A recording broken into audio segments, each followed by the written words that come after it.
Praise the lord. ನಮಗೆ ಕರ್ತನ ರಕ್ಷಕನೂ ಆಗಿರುವಂತಹ ಯೇಸು ಕ್ರಿಸ್ತರ ಅತಿ ಪರಿಶುದ್ಧವಾದ ನಾಮದಲ್ಲಿ ನಾನು ನಿಮ್ಮನ್ನು ಹೊಂದಿಸ್ತಾ ಮತ್ತೊಂದು ಸಂದೇಶ ಜೊತೆ ನಾನು ನಿಮ್ಮ ಮುಂದೆ ಬಂದೇನೆ. ದೇವರ ಹಸ್ತವು ತಾನೇ ಕಳೆದ ದಿನವೆಲ್ಲ ನಿಮ್ಮನ್ನು ನನ್ನನ್ನು ಆತ್ಮಿಕವಾಗಿ ವಾಕ್ಯಗಳ ಮೂಲಕವಾಗಿ ಬಲಪಡಿಸಿ ಚೈತನ್ಯಗೊಳಿಸಿ ಜೊತೆಗಾರರಾಗಿದ್ದು ನಡೆಸ್ತಿದ್ದಾರೆ. ವೈಯಕ್ತಿಕವಾಗಿ ನಮ್ಮ ಅಗತ್ಯಗಳನ್ನ ಪೂರೈಸಿ ನಾವು ಕೈ ಮಾಡ್ತಕ್ಕಂಥ ಕೆಲಸಗಳನ್ನು ಆಶೀರ್ವದಿಸಿ ಕಾದು ಪೋಷಿಸಿ ಜೊತೆಗಾರರಾಗಿದ್ದು ನಡೆಸ್ತಿರೋದಕ್ಕಾಗಿ ದೇವರಿಗೆ ಸ್ತುತಿಯು ಘನವು ಮಹಿಮೆ ಸದಾಕಾಲವು ಸ್ವಂತವಾಗಿರಲಿ. ಆಮೇನ್.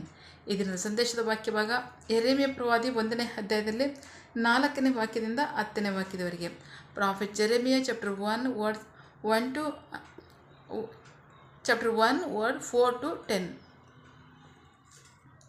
ಯೆಹೋವನ ವಾಕ್ಯವು ನನಗೆ ಉಂಟಾಗಿ, ಆತನು, ನಾನು ನಿನ್ನನ್ನು ತಾಯಿಯ ಗರ್ಭದಲ್ಲಿ ನಿರ್ಮಿಸುವುದಕ್ಕಿಂತ ಮುಂಚೆಯೇ ನಿನ್ನನ್ನು ತಿಳಿದಿದ್ದೇನೆ. ನೀನು ಹುಟ್ಟುವುದಕ್ಕಿಂತ ಮುಂಚೆಯೇ ನಿನ್ನನ್ನು ಮೀಸಲಾಗಿ ಮಾಡಿದೆನು. ನಿನ್ನನ್ನು ಜನಾಂಗಗಳಿಗೆ ಪ್ರವಾದಿಯಾಗಿ ನೇಮಿಸಿದೆನು ಎಂದನು. ಆಗ ನಾನು, ಆಹಾ, ಯೆಹೋವನಾದ ದೇವರೇ, ಇಗೋ, ನಾನು ಮಾತನಾಡಲಾರೆನು, ನಾನು ಚಿಕ್ಕವನು ಎಂದನು. ಆಗ ಯೆಹೋವನು ನನಗೆ, ನೀನು ಚಿಕ್ಕವನೆಂದು ಹೇಳಬೇಡ, ಏಕೆಂದರೆ ನಾನು ನಿನ್ನನ್ನು ಕಳಿಸುವವರೆಲ್ಲರ ಬಳಿಗೆ ನೀನು ಹೋಗಬೇಕು. ನಾನು ನಿನಗೆ ಆಜ್ಞಾಪಿಸಿದ್ದನ್ನೆಲ್ಲ ಮಾತನಾಡಬೇಕು.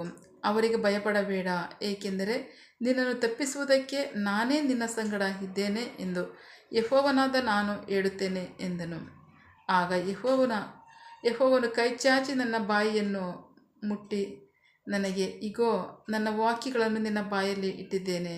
ನೋಡು, ಇವತ್ತು ನೀನು ಕೀಳುವುದಕ್ಕೂ ಕೆಳಗೆ ಹಾಕಿಬಿಡುವುದಕ್ಕೂ ನಾಶ ಮಾಡುವುದಕ್ಕೂ ಕೆಡವಿ ಹಾಕುವುದಕ್ಕೂ ಕಟ್ಟುವುದಕ್ಕೂ ನೆಡುವುದಕ್ಕೂ ನಾನು ನಿನ್ನನ್ನು ಜನಾಂಗಗಳ ಮೇಲೆಯೂ ರಾಜ್ಯಗಳ ಮೇಲೆಯೂ ನಿನ್ನನ್ನು ಇರಿಸಿದ್ದೇನೆ ಎಂದನು. ದೇವರಿಗೆ ಸ್ತೋತ್ರ. ಬಹಳ ಪ್ರಮುಖವಾಗಿ ಯೆರೆಮೀಯ ಪ್ರವಾದಿ ಅಂದರೆ ಸಾಕು, ನಮ್ಮೆಲ್ಲರಿಗೆ ಬಹಳ ಸಂತೋಷ ಆಗುತ್ತೆ. ಯಾಕೆಂದರೆ ಯೆರೆಮೀಯನೇ ಹೇಳೋ ಪ್ರಕಾರವಾಗಿ ಮಾತು ಬಾರದಂತಹ ಬಾಲಕನಾಗಿದ್ದ, ಮಾತೆ ಇನ್ನೂ ಕಲಿದಂತಹ ಚಿಕ್ಕ ಬಾಲಕನಾಗಿದ್ದ. ಬಹಳ ಸಂತೋಷ ಏನಂದರೆ, ನಿನ್ನ ತಾಯಿ ಗರ್ಭದಲ್ಲಿ ಇಡೋದಕ್ಕೆ ಮುಂಚೆನೇ ನಾನು ನಿನ್ನ ಕಂಡಿದ್ದೇನೆ, ನಿನ್ನನ್ನು ನಾನು ಅಲ್ಲೇ ನೇಮಿಸಿದ್ದೇನೆ. ಏನಂತಂದರೆ ಜನಾಂಗಗಳಿಗೆ ಪ್ರವಾದಿಯಾಗಿ ನೇಮಿಸಿದ್ದೇನೆ ಅಂತ ಹೇಳ್ತಾರೆ. ದೇವರಿಗೆ ಸ್ತೋತ್ರ. ಅದಲ್ಲದೆ ಈ ವಾಗ್ದಾನಗಳೆಲ್ಲ ನೋಡಿದಾಗ ಬಹಳ ಸಂತೋಷ. ಎಷ್ಟೋ ಜನ ಸೇವೆ ಮಾಡ್ತಕ್ಕಂಥವ್ರು ನಮ್ಮ ಮಕ್ಕಳು ಇಂಥ ಮಕ್ಕಳು ಹುಟ್ಟಬೇಕಲ್ಲ ಅಂತ ಆಸೆ ಪಡೋದಿಲ್ಲೇ? ಆಶ್ಚರ್ಯನ ಅಥವಾ ಇಲ್ವಾ? ಖಂಡಿತವಾಗಲೂ ಉಂಟು. ಕೇಳೋದು ಉಂಟು, ಅದು ಬೇಡ್ಕೊಳ್ಳೋದು ಉಂಟು, ಆಸೆ ಪಡ್ತಕ್ಕಂಥದ್ದಂತೂ ಖಂಡಿತ ಸತ್ಯ. ಆದರೆ ಅದೆಲ್ಲದಕ್ಕಿಂತ ಯೆರೆಮೀಯ ಪ್ರವಾದಿನ ಬಹಳ ಶಕ್ತವಾಗಿ ಉಪಯೋಗಿಸ್ತಿದ್ರು ದೇವರು. ಮಾತನ್ನೇ ಕಲಿದೇ ಇರ್ತಕ್ಕಂಥ ವಯಸ್ಸಿನಲ್ಲಿ ತೆಗೆದುಕೊಂಡು ಸಾಯೋವರೆಗೂ ಸಹ, ಮುಪ್ಪಿನ ಕಾಲದವರೆಗೂ ಸಹ ಯೆರೆಮೀಯ ಪ್ರವಾದಿನ ಬಹಳ ಶಕ್ತವಾಗಿ ದೇವರು ಉಪಯೋಗಿಸಿದ್ರು. ಈ ವಾಗ್ದಾನಗಳೇನಿದೆ ಅಲ್ಲಿ ಹೇಳ್ತಾ ಇದ್ದಾರೆ, ಕೈಚಾಚಿ, ಆಗ ಯೆಹೋವನು ನನ್ನ ಬಾಯಿಯನ್ನು ಮುಟ್ಟಿದಾಗ, ಈಗೋ ನನ್ನ ವಾಕ್ಯವನ್ನು ನಿನ್ನ ಬಾಯಲ್ಲಿ ಇಟ್ಟಿದ್ದೇನೆ. ನೋಡು, ಇವತ್ತು ನೀನು ಕೀಳುವುದಕ್ಕೂ ಕೆಳಗೆ ಹಾಕಿಬಿಡುವುದಕ್ಕೂ ನಾಶ ಮಾಡುವುದಕ್ಕೂ ಕೆಡುವುದಕ್ಕೂ ಕಟ್ಟುವುದಕ್ಕೂ ನೆಡುವುದಕ್ಕೂ ನಾನು ನಿನ್ನನ್ನು ಜನಾಂಗಗಳ ಮೇಲೆಯೋ ರಾಜ್ಯಗಳ ಮೇಲೆಯೋ ನಿನ್ನನ್ನು ಇರಿಸಿದ್ದೇನೆ ಎಂದನು. ದೇವರಿಗೆ ಸ್ತೋತ್ರ. ಈ ಎಲ್ಲ ಕಾರ್ಯಗಳನ್ನ ಯೆರೆಮೀಯ ಪ್ರವಾದಿ ಮೂಲಕವಾಗಿ ದೇವರು ಸಂಪೂರ್ಣವಾಗಿ ಮಾಡಿದ್ರು. ದೇವರಿಗೆ ಸ್ತೋತ್ರ.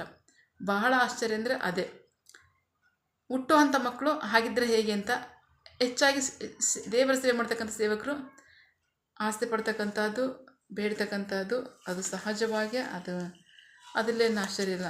ಕೇಳ್ತಾರೆ, ಖಂಡಿತವಾಗ್ಲೂ ಕೇಳ್ತಾರೆ, ಆಸ್ತಿ ಪಡ್ತಾರೆ, ಬೇಡ್ತಾರೆ. ದೇವರಿಗೆ ಸ್ತೋತ್ರ. ಬಹಳ ಪ್ರಮುಖವಾಗಿ ಅದಕ್ಕಿಂತ ಮುಂಚೆ ನಾವು ಯೆರೆಮೀಯ ಪ್ರವಾದಿ ಕಾಲ ಎಂಥದ್ದು ಅಂತ ತಿಳ್ಕೊಳ್ಳೋದು ಬಹಳ ಪ್ರಮುಖ. ಯೆರೆಮೀಯ ಪ್ರವಾದಿ ಕಾಲ ಎಂಥದಂದರೆ, ದೇವರು ತನ್ನ ಪ್ರಜೆ ಅಂತ ಇಸ್ರಾಯೇಲ್ ಸಂಪೂರ್ಣವಾಗಿ ದೇವರನ್ನು ನಿರ್ಲಕ್ಷ್ಯ ಮಾಡಿ, ಚಿಕ್ಕವರು ಮೊದಲುಗೊಂಡು ದೊಡ್ಡವರವರೆಗೂ ಮುಪ್ಪಿನವರೆಗೂ ಸಹ ಸಂಪೂರ್ಣವಾಗಿ ದೇವರನ್ನ ನಿರ್ಲಕ್ಷ್ಯ ಮಾಡಿ ಇಷ್ಟಾನುಸಾರವಾಗಿ ಜೀವಿಸಿದಂಥ ಕಾಲ ಅದು. ಸೊ ಈಗೇನು ಅನಿಸುತ್ತೆ? ಇದಿಷ್ಟ ಅನಿಸುತ್ತಾ? ಖಂಡಿತ ಇಷ್ಟ ಅನಿಸಲ್ಲ. ಆತನ್ನು ಹೊರತುಪಡಿಸಿ ನಾವು ಜೀವಿಸೋದು ಸಾಧ್ಯನೇ ಇಲ್ಲ. ಸೊ ಹಾಗಾಗಿ ಅಂಥ ಕಾಲದಲ್ಲಿ ಬಹಳ ಭಕ್ತಿಯಿದ್ದಂಥ ಕಾಲ, ವಾಕ್ಯವನ್ನು ನಿರ್ಲಕ್ಷ್ಯ ಮಾಡಿ ದೇವರನ್ನ ನಿರ್ಲಕ್ಷ್ಯ ಮಾಡಿ ಇಷ್ಟಾನುಸಾರವಾಗಿ ಜೀವಿಸಿದಂಥ ಕಾಲ. ಆ ಕಾಲದಲ್ಲಿ ಹೇಗಿತ್ತು ಗೊತ್ತಾ? ನಾನು ನೋಡೋಣ. 2 ಪೂರ್ವಕಾಲ ವೃತ್ತಾಂತ 36ನೇ ಅಧ್ಯಾಯದಲ್ಲಿ 16ನೇ ವಾಕ್ಯ. 2 ಕ್ರಾನಿಕಲ್ ಚಾಪ್ಟರ್ 36 ವರ್ಡ್ 16. ಆದರೆ ಯೆಹೋವನ ಕೋಪವು ತನ್ನ ಜನರಿಗೆ ವಿರೋಧವಾಗಿ ಏಳುವವರೆಗೂ ಅಂದರೆ ಪರಿಹಾರವಾಗದಷ್ಟು ಅವರು ದೇವರ ಸೇವಕರನ್ನು ಅಪಹಾಸ್ಯ ಮಾಡಿ ಆತನ ವಾಕ್ಯವನ್ನು ತಿರಸ್ಕರಿಸಿ ಆತನ ಪ್ರವಾದಿಗಳಿಗೆ ವಂಚನೆ ಮಾಡಿದರು. ದೇವರಿಗೆ ಸ್ತೋತ್ರ. ಆ ಭಕ್ತಿಹೀನವಾದಂಥ ಕಾಲದಲ್ಲಿ ನಡೀತಿದಂತ ಏನು ಅಂದರೆ ಇದು, ದೇವರನ್ನ ಬಹಳವಾಗಿ ನಿರ್ಲಕ್ಷ್ಯ ಮಾಡಿದರು. ಅಷ್ಟು ಮಾತ್ರ ಅಲ್ಲ, ವಾಕ್ಯವನ್ನು ತಳ್ಳಿ ಹಾಕಿದರು. ಆತನ ಅಷ್ಟು ಮಾತ್ರ ಅಲ್ಲ, ಆತನ ಸೇವಕರನ್ನು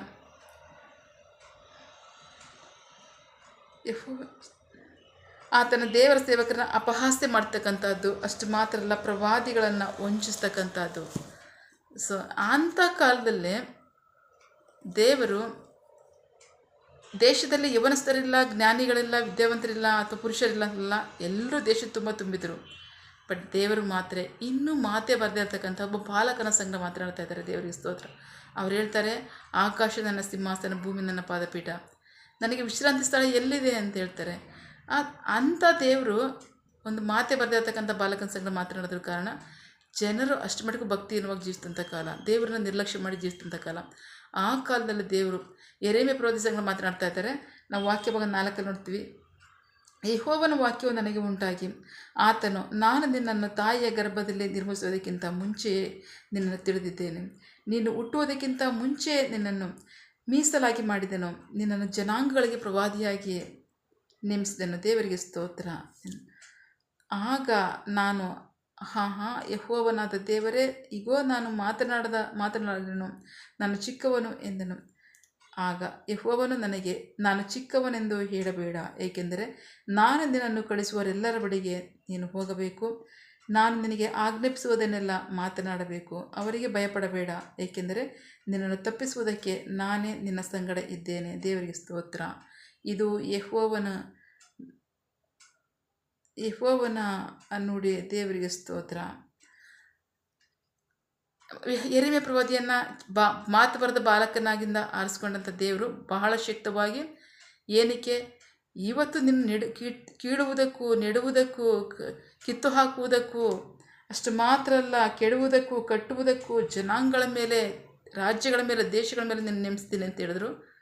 ಆದರೆ ಯೆರೆಮೀಯ ಪ್ರವಾದಿ ಕಾಲದಲ್ಲಿ ಅವನ ಜೀವಿತದಲ್ಲಿ ಕಷ್ಟಗಳು ಅಷ್ಟೇ ಬಂತು, ಕೊರತೆಗಳು ಅಷ್ಟೇ ಬಂತು, ಬಾಧೆಗಳು ಅಷ್ಟೇ ಬಂತು, ಹಿಂಸೆ ಅವಮಾನಗಳು ಅಷ್ಟೇ ಬಂತು. ಆದರೆ ಅದೆಲ್ಲದರಲ್ಲೂ ಸಹ ದೇವರ ವಾಗ್ದಾನವನ್ನು ಮಾತ್ರ ದೇವರು ಪರಿಪೂರ್ಣ ಮಾಡಿ, ಯೆರೆಮೀಯ ಪ್ರವಾದಿ ಬಾಯಿಂದ ಬಂದಂತಹ ಒಂದು ಮಾತಾದರೂ ಸಹ ಅದು ಬಿದ್ದೋಗಲಿಲ್ಲ. ದೇವರಿಗೆ ಸ್ತೋತ್ರ. ಯೆರೆಮೀಯ ಪ್ರವಾದಿನ ಅಷ್ಟೊಂದು ಶಕ್ತವಾಗಿ ದೇವರು ಉಪಯೋಗಿಸಿದರು. ಹೇಗೆ ದೇವರು ಸಂಹೇಳನ ಸಂಗಡ ಇದ್ದು ಅವನ ಜೀವಿತ ಕಾಲದಲ್ಲಿ ಅವನು ಆಡಂಥ ಮಾತಲ್ಲಿ ಒಂದಾರು ಬಿದ್ದೋಗಲಿಲ್ಲ ಅಂತ ಹೇಳಿದ್ರು. ಹಾಗೆ ಯೆರೆಮೀಯ ಪ್ರವಾದಿನ ಬಹಳ, ಯೆಶಾಯ ಪ್ರವಾದಿ, ಯೆರೆಮೀಯ ಪ್ರವಾದಿ, ದಾನಿಯೇಲ ಪ್ರವಾದಿ, ಸೊ ಈ ಥರ ಪ್ರವಾದಿಗಳಲ್ಲೇ ಇವರು ಪ್ರವಾದನೆಗಳು ನುಡಿತಿದಾಗಲೇ ಅದನ್ನು ನೆರವೇರ್ತಾ ಇತ್ತು. ಒಂದಾದರೂ ಸಹ ಅದು ಬಿದ್ದೋಗ ಥರ ನಡೆಸಿದ್ದಾರೆ ದೇವರು. ಅಷ್ಟು ಮಟ್ಟಕ್ಕೆ ಅವರು ನಂಬಿಗಸ್ತರ ನಡ್ಕೊಂಡ್ರು. ದೇವರಿಗೆ ಸ್ತೋತ್ರ. ಸೊ ಹಾಗಾಗಿ ಪ್ರಿಯರೇ, ನಿಜ ದೇವರು ನಮಗೆ ಇಂಥ ಮಕ್ಕಳು ಕೊಡಬೇಕು ಅನ್ನೋದು ಅಂತ ಆಸೆ ಪಡೋದ್ರಲ್ಲಿ ಖಂಡಿತ ತಪ್ಪಿಲ್ಲ. ಆದರೆ ಆತ್ಮಿಕತೆ ಇಲ್ಲದೇ ಇರ್ತಾರ ಜನರು ಜೀವಿಸ್ತಿದ್ರು, ದೇವರ ಮರ್ತು ಜೀವಿಸ್ತಿದ್ರು ಅಂತಾರಲ್ಲ, ಬಹಳ ದುಃಖಕರವಾದ ಸಂಗತಿ. ಸೊ ಹಾಗಾಗಬಾರ್ದು. ಆದರೆ ಕ್ರಿಸ್ತನಲ್ಲಿ ನಾವು ಬಲವಾಗಿ ನಿಂತಿದ್ದೀವಿ. ಕ್ರಿಸ್ತನ ಕೃಪೆ ನಮ್ಮನ್ನು ಬಲಪಡಿಸಿ ಅನುದಿನವು ಬಲವಾಗಿ ನಿಲ್ಲಿಸೋದರಿಂದ ಎಲ್ಲರೂ ಕ್ರಿಸ್ತನಲ್ಲಿ ಬಲವಾಗಿ ನಿಂತಿದ್ದೀವಿ. ದೇವರಿಗೆ ಸ್ತೋತ್ರ. ಸೊ ಹಾಗಾಗಿ ಆತ್ಮಿಕತೆಯಲ್ಲಿ ಬಲಗೊಳ್ಳೋಣ. ಪ್ರವಾದಿಗಳನ್ನ ಎಬ್ಸೋದೇನು ಕಷ್ಟ ಅಲ್ಲ ದೇವರಿಗೆ. ಪ್ರವಾದಿಗಳನ್ನ ಅವ್ರು ಎಬ್ಬಿಸ್ತಾರೆ. ಯಾಕೆಂತಂದರೆ ತನ್ನ ಜನರಿಗೆ ತನ್ನ ಮಾತನ್ನು ಕೊಡೋದಕ್ಕೋಸ್ಕರವಾಗಿ ದೇವರಿಗೂ ಕ್ರಿಸ್ತನಿಗೂ ಜನರಿಗೂ ಮಧ್ಯೆ ಪ್ರವಾದಿಗಳನ್ನ ದೇವರು ಇಡ್ತಕ್ಕಂಥದ್ದು ಎಲ್ಲ ಕಾಲದಲ್ಲೂ ಅದು ಇರುತ್ತೆ. ಸೊ ಅದು ಓಕೆ. ಆದರೆ ಆತ್ಮಿಕತೆ ಹೀನರಾಗಿ ಜೀವಿಸೋದೆಯಲ್ಲ, ಇದು ಬಹಳ ಪಾಪ. ಹಾಗಾಗಬಾರ್ದು. ನಾವು ದೇವರ ಭಯಭಕ್ತಿನಲ್ಲಿ ಹೀಗೆ ಮಾತ್ರ ಅಲ್ಲ, ಸಂತತಿನಲ್ಲೂ ಸಹ ದೇವರಲ್ಲಿ ಭಯಭಕ್ತಿ ಉಳ್ಳವರಾಗಿ ಜೀವಿಸುವಂಥ ಸಂತತಿಯನ್ನೇ ನಾವು ನೋಡಬೇಕು. ದೇವರಿಗೆ ಸ್ತೋತ್ರ. ಸೊ ಹಾಗಾಗಿ ಪ್ರವಾದಿ ಯೆರೆಮೀಯನಲ್ಲಿ ದೇವರು ಎಷ್ಟೊಂದು ಆತ್ಮಿಕತೆಯನ್ನು ಕಂಡ್ರು. ಚಿಕ್ಕ ಮಗುನಲ್ಲಿ ಎಂಥ ಭಕ್ತಿಯನ್ನು ಕಂಡ್ರು. ಆ ಮಕ್ಕಳು ಭಾಳಷ್ಟು ಜನ ಇದ್ದರು. ಯೆರೆಮೀಯ ಒಬ್ಬನೇ ಇರಲಿಲ್ಲ ಆ ಕಾಲದಲ್ಲಿ. ಭಾಳಷ್ಟು ಜನ ಮಕ್ಕಳಿದ್ರಲ್ಲ, ಯೆರೆಮೀಯನನ್ನೇ ಆರಿಸ್ಕೊಂಡ್ರು. ಯೆರೆಮೀಯನನ್ನ ಆರಿಸ್ಕೊಳ್ಬೇಕಾದ್ರೆ ಏನಾದರೂ ಒಂದು ವಿಶೇಷತೆ ಇರುತ್ತಲ್ವ, ಇತ್ತು. ಅಂಥ ವಿಶೇಷತೆ ಇರಬೇಕು ಅಂತ ದೇವರಲ್ಲಿ ಕೇಳ್ಕೊಳ್ಳಿ. ನಮ್ಮ ಮಕ್ಕಳು ಹಾಗೆ ಹುಟ್ಟಲಿ ಅಂತ ಕೇಳೋದಕ್ಕಿಂತ ಹೆಚ್ಚಾಗಿ ಯೆರೆಮೀಯ ಪ್ರವಾದಿನಲ್ಲಿದ್ದಂಥ ವಿಶೇಷತೆ ಇರಬೇಕು, ನಿನ್ನ ಮೆಚ್ಚುವಂಥ ವಿಶೇಷತೆ ಇರಬೇಕು, ನಿನ್ನ ನಾಮದ ಹೇಗೆ ಅವ್ರನ್ನ ಬಳಸ್ಕೋಬೇಕು ಅಂತ ನೀವು ಕೇಳ್ರಿ. ದೇವರು ನಿಮಗೆ ಸಹಾಯ ಮಾಡ್ತಾರೆ. ದೇವರಿಗೆ ಸ್ತೋತ್ರ. ಪ್ರಾರ್ಥಿಸಿಕೊಳ್ಳೋಣ. ಸಕಲ ಸೃಷ್ಟಿಕರ್ತನೆ, ಸರ್ವಾಧಿಕಾರಿಯೇ, ಸಾರ್ವಭೌಮನೆ, ಉನ್ನತನೇ, ಮಹೋನ್ನತನೇ, ಮಹಾಪರಿಶುದ್ಧನೇ, ಪ್ರೀತಿ ಸ್ವರೂಪನೇ, ನೀತಿವಂತನೇ, ಅಧಿಪತಿಯೇ, ಸೇನಾಧೀಶ್ವರನೇ, ಇರುವಾತನೇ, ಸರ್ವವ್ಯಾಪಿಯೇ. ಸಪ ಇದನ್ನೇ ವಾಕ್ಯಗಳ ಮೂಲಕವಾಗಿ ನಮ್ಮ ಸಂಗಡ ಮಾತಾಡಿದಂಥ ನಿಮ್ಮ ಪ್ರೀತಿಗಾಗಿ ನಂಬಿಗಸ್ತಿಗೆ ನಿಮಗೆ ಸ್ತೋತ್ರ. ಕರ್ತನೆ, ಯೆರೆಮೀಯ ಪ್ರವಾದಿ ಮೂಲಕವಾಗಿ ನೀವು ಮಾತನಾಡ್ತಾ ಇದ್ದೀರಾ. ತಾಯಿ ಗರ್ಭದಲ್ಲಿ ನಡೆಯೋದಕ್ಕೆ ಮುಂಚೆ ನಾನು ಕಂಡಿದ್ದೇನೆ, ನಿನ್ನ ಜನಾಂಗಗಳಿಗೆ ನಾನು ಪ್ರವಾದಿಯಾಗಿ ನೇಮಿಸಿದ್ದೇನೆ ಅಂತ ಹೇಳಿದರೆ ಅದಕ್ಕಾಗಿ ಸ್ತೋತ್ರ. ಸಪ ಪ್ರತಿ ಮನುಷ್ಯರನ್ನು ಸಹ ನೀವು ತಾಯಿ ಗರ್ಭದಲ್ಲಿ ಇಡೋದಕ್ಕೆ ಮುಂಚೆನೇ ಉದ್ದೇಶ ಇಟ್ಟಿರ್ತೀರ. ಹೌದು, ನಿಮ್ಮ ಉದ್ದೇಶ ನಿಮ್ಮ ನಾಮದ ಮಹಿಮೆಗಾಗಿಯೂ ಅಷ್ಟು ಮಾತ್ರ ಅಲ್ಲ, ಅದು ನೀನಿಟ್ಟಿರ್ತಕ್ಕಂಥ ಕಾರ್ಯಗಳನ್ನ ಈ ಜನಾಂಗಗಳ ಮಧ್ಯದಲ್ಲಿ ಅದು ನಡೆಸುವಂಥದ್ದಾಗಲಿ, ನಿಮಗೆ ಮಹಿಮೆಯಾಗಲಿ, ಜನರಿಗೆ ಆಶೀರ್ವಾದವಾಗಲಿ. ಆಮೇನ್.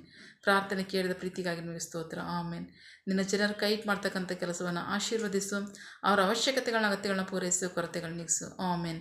ಯಾವ ಕಾರ್ಯದಲ್ಲಿ ಅವರು ನಿರೀಕ್ಷೆ ಉಳ್ಳವರಾಗಿದ್ದಾರೆ, ಮಕ್ಕಳ ವಿದ್ಯಾಭ್ಯಾಸ, ಆರೋಗ್ಯ, ಅವರ ಜೀವನ ಅವಶ್ಯಕತೆಗಳ ಅಗತ್ಯಗಳು, ಯೌವನಸ್ಥರ ವಿದ್ಯಾಭ್ಯಾಸ, ಆರೋಗ್ಯ, ಅವರ ಜೀವನ ಅವಶ್ಯಕತೆಗಳ ಅಗತ್ಯಗಳು, ಕೆಲಸ, ಬಿಸಿನೆಸ್, ಸೇವೆ, ವಿವಾಹ ಕಾರ್ಯ, ವಯಸ್ಸಾದವರ ಜೀವನ ಅವಶ್ಯಕತೆಗಳ ಅಗತ್ಯಗಳು, ಆರೋಗ್ಯ, ಸೇವೆ, ಯಾವ ಕಾರ್ಯದಲ್ಲಿ ಅವರು ನಿರೀಕ್ಷೆ ಉಳ್ಳವರಾಗಿದ್ದಾರೆ ಆ ಕಾರ್ಯದಲ್ಲಿ ತಕ್ಕ ಸಮಯದಲ್ಲಿ ನಿಮ್ಮ ಚಿತ್ತಾನುಸಾರವಾಗಿ ಅವರನ್ನು ಹೊಂದ್ಕೊಳ್ಳಿ. ಆಮೇನ್. ನೀವು ಹಾಗೆ ಮಾಡೋ ಪ್ರೀತಿಗಾಗಿ ನಂಬಿಗಸ್ತಿಗೆ ನಿಮಗೆ ಸ್ತೋತ್ರ. ನಮ್ಮ ಪ್ರಾರ್ಥನೆ ನೀವು ಕೇಳಿತೀರ, ಅದರಂತೆ ನಡೆಸ್ತಿರೋದಕ್ಕಾಗಿ ಸ್ತೋತ್ರ. ನಮ್ಮ ಪ್ರಾರ್ಥನೆಯನ್ನು ನಮ್ಮ ರಕ್ಷಕನಂತ ಯೇಸು ಕ್ರಿಸ್ತರ ಅತಿ ಪರಿಶುದ್ಧವಾದ ನಮ್ಮದಲ್ಲಿ ಪ್ರಾರ್ಥಿಸಿ ನಿಮ್ಮ ಪಾದಗಳು ಸಲ್ಲಿಸಿ ನಾವು ಬೇಡಿ ಹೊಂದಿದ್ದೇವೆ ನಮ್ಮ ಜೀವಗಳ ತಂದೆ. Amen. God bless you all. ದೇವರು ತಾನೇ ದಿನ ವಾಕ್ಯಗಳ ಮೂಲಕವಾಗಿ ನಮ್ಮ ಸಂಗಡ ಮಾತನಾಡಿದ್ದಾರೆ, ನಮ್ಮನ್ನು ಆಶೀರ್ವದಿಸಿದ್ದಾರೆ. ಆಮೇನ್. All the best.